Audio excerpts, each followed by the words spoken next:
होलई नहीं भातार के ऊ होतई की बाजार के। जे होलई नहीं भातार के ऊ होतई की बाजार के।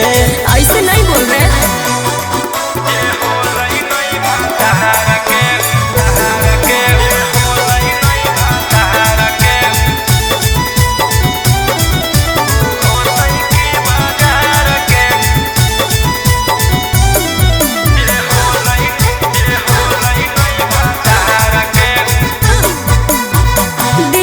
नजरें मिला के हमको तो देखिए,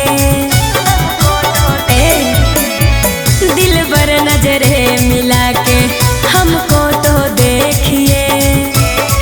मैं फूल की कली हूँ जी, मेरे हुस्न पे पैसा फेंकिए।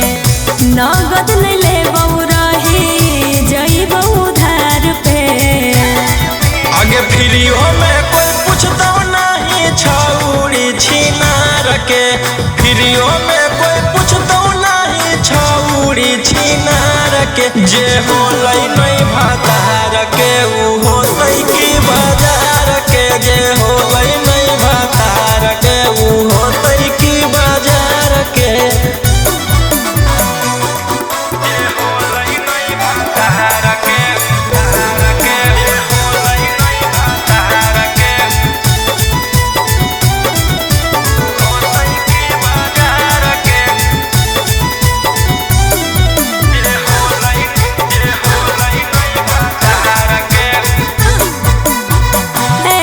ठुकराओगे तो कहाँ मैं जाऊंगी,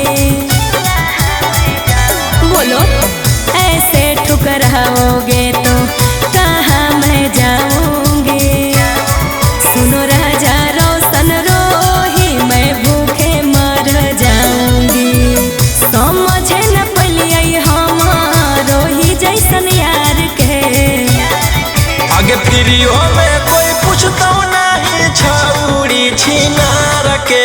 फ्रीओ में कोई पूछता नहीं छौड़ी छिनार के। जे होलई नहीं भातार के ऊ होतई की बाजार के। जे